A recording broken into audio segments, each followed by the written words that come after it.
Bangladesh premier league BPL अन्तर्गत आज सन्दीप लामिछाने आबद्ध राजशाही वारियर्सले क्वालिफायर 1 को म्याच खेल्दैछ।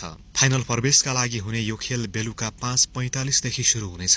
वारियर्सलाई मंगलबार दोस्रो पल्ट फाइनल पुग्ने मौका छ। उसले सन् 2019 को बीपीएल फाइनल खेलेको थियो, जहाँ वारियर्स च्याम्पियन बन्यो। ऊ 7 वर्षपछि उपाधि खडेरी तोड्ने अभियानमा छ र वारियर्सले त्यो इतिहास दोहोर्याउने संकेत पनि देखाएको छ। उसले लीग चरणमा 10 म्याच मध्ये 8 मा जित र 2 खेलमा मात्र हार बिहोर्यो। वारियर्स अब यही लय क्वालिफायर 1 मा पनि जारी राख्ने सोचमा छ। आज पराजित भए पनि फाइनल पुग्न उसलाई अर्को मौका मिल्नेछ।